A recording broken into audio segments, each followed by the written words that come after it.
It's Wednesday, the 14th of February.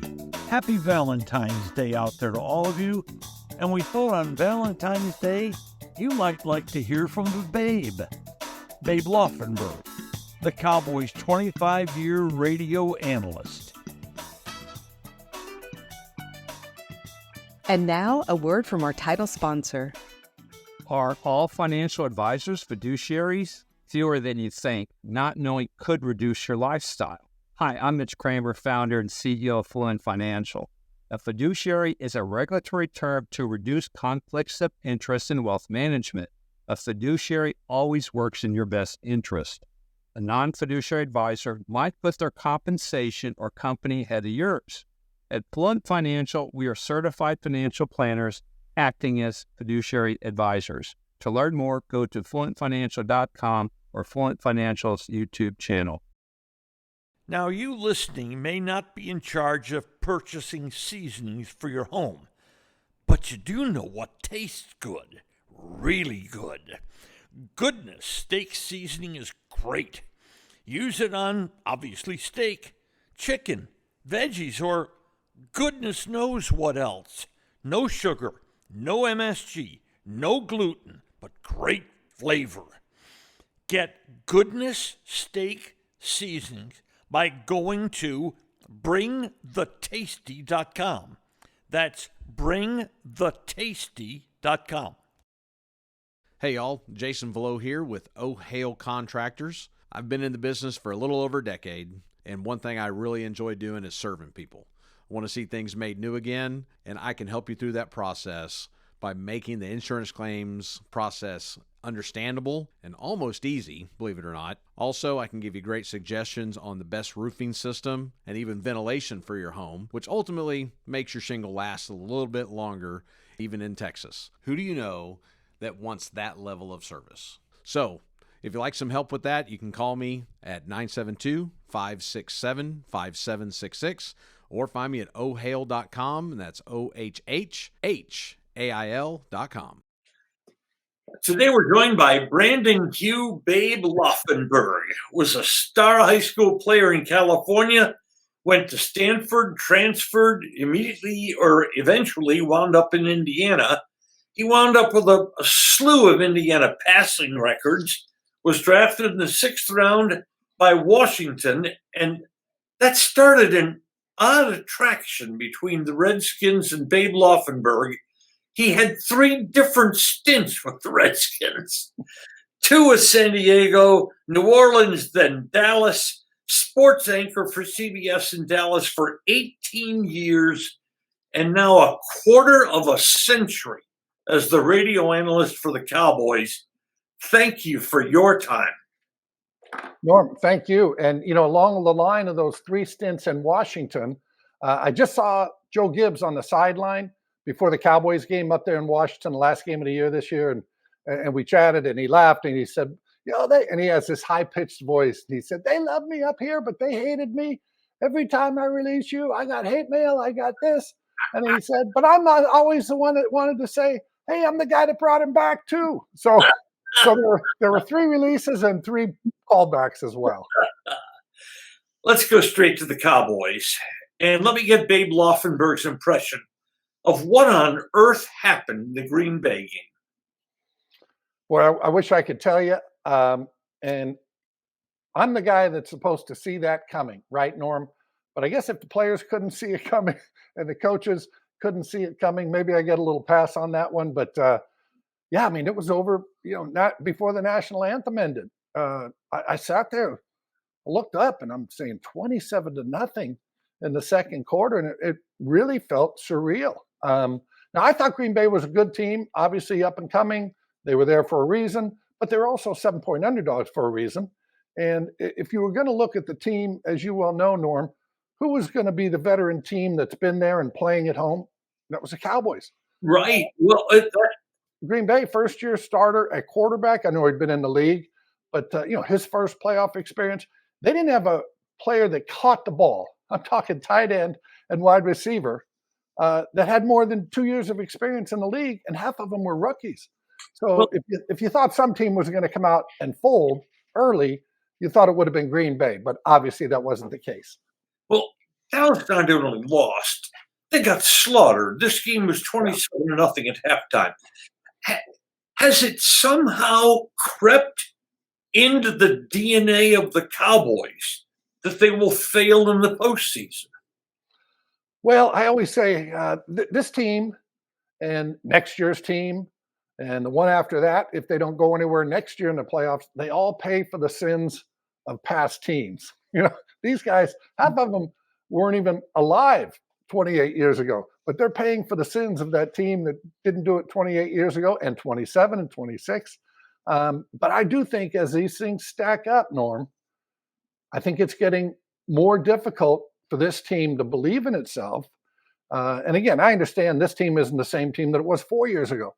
But when you keep having these playoff failures and when you do it in such a grand fashion, how they did it to Green Bay, if and when the playoffs creep around next year, there's got to be some doubt seep into their mind, as well as you do have the same quarterback, right? Dak Prescott will be your guy into those playoffs next year.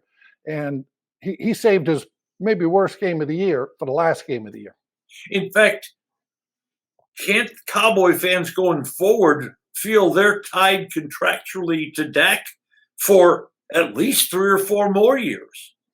Well, and I do think Dak Prescott is a good quarterback. I do think he can take him there. There's a body of evidence that, he is a really, really good quarterback. I mean, he's a top 10 quarterback. But then the recency of obviously watching the Green Bay game where he did not play well, at some point, he's kind of building a case against himself as a big game playoff quarterback. Well, if you look back to the 2 previous San Francisco losses in the playoffs, the offense never showed up in those games. Right. If you look late this season, when the Cowboys encountered Buffalo and Detroit and Miami, the offense did not do well in those games. Just focusing on this year, did this offense look tired to you at all?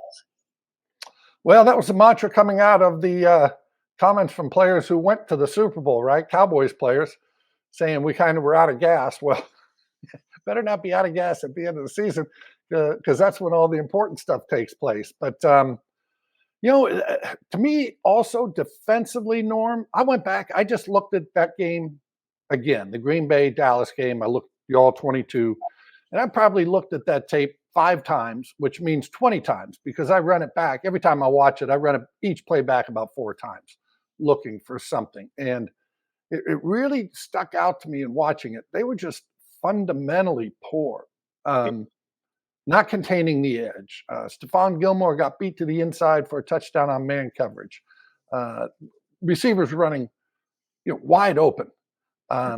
Again, it was fundamentally, it would be disturbing to me that we're in week 21 and you're sitting there making these fundamental mistakes defensively.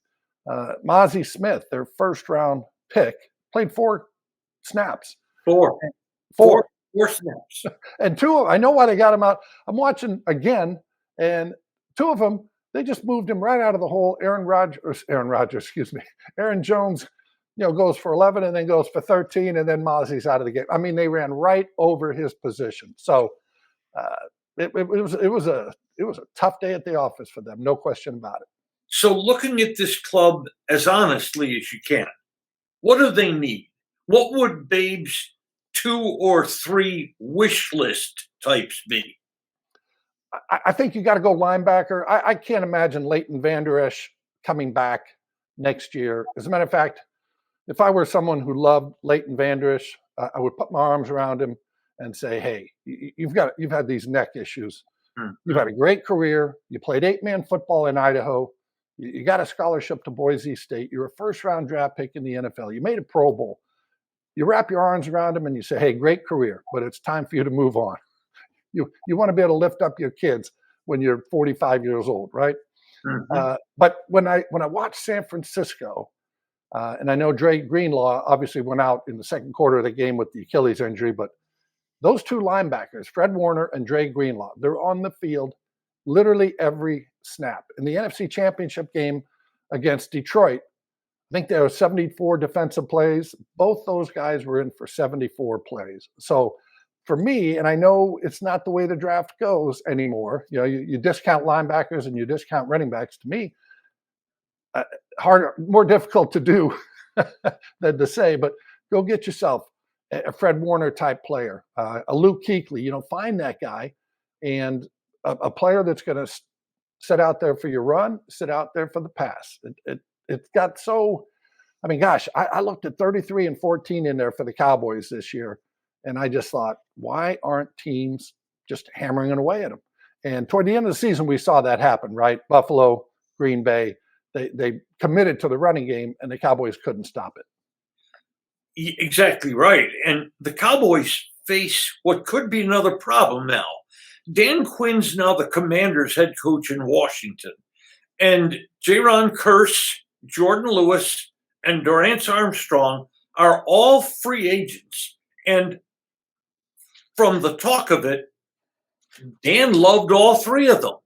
Could they all depart to join Dan in Washington? We'll find out how much he loves them, right? You never say, well, we got to play this guy, but let me tell you, we really don't like him. But the other part of that, with Dan Quinn going to Washington, obviously, and Kellen Moore going to Philadelphia as a coordinator for the Eagles, they're going to be facing these guys that have faced them.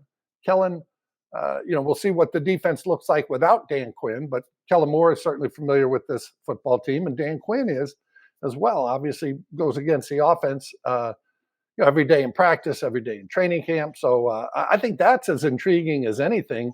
The fact that the defensive coordinator for the Cowboys is the head coach in Washington, and the offensive coordinator for Philadelphia, 1 year removed from being the Cowboys coordinator. They'll now face them twice a year. It's going to be fun. If Dallas should start slowly, which is a possibility, next year's schedule is a solid schedule for the Cowboys. If they should start slowly, is there a scenario where you could see Mike McCarthy replaced during the season? I couldn't. It hasn't been the owner's MO. Obviously, he did it with Wade Phillips. That team was 1-7, and I remember being up there in Green Bay doing the game, and I said to Brad Sham on the air at the end of that game, I don't see how you sell this to your fans. And obviously, they didn't, because Wade was fired the next day. But I don't see a change being made in season. The other thing, at that point, I think we all knew that Jason Garrett was kind of the heir apparent whenever that time came. And it just happened to come a little bit sooner, probably, than people thought it would.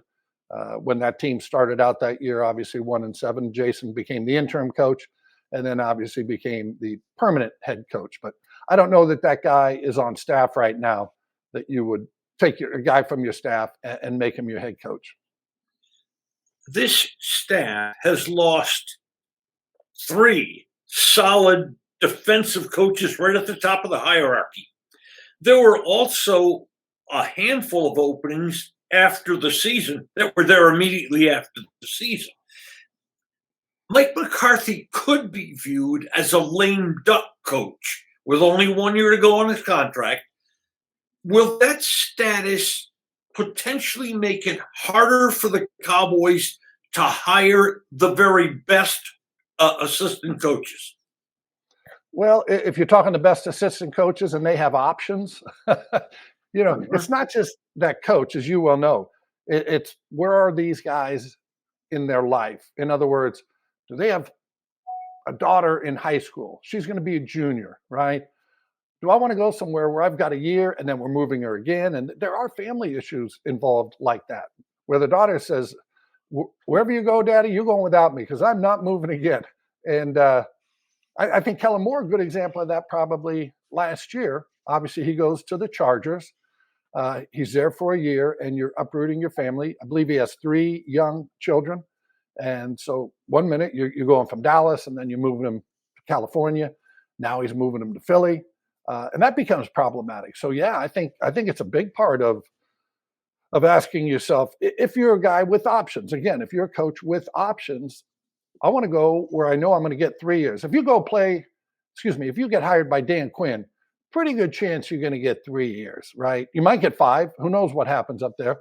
But you probably won't get 2. Probably going to get 3 minimum. And I think that's a selling point for an assistant coach as opposed to being on the job search again the following season. Babe, does Jerry Jones' upfront style of running this club make it harder for a coach to coach this team? You know what's interesting, Norm? And I've had people, be it front office people, be it coaches, complain about the Cowboys organization and the structure and different things involved, not just the owner. And then they go other places and they say, wow, you know what?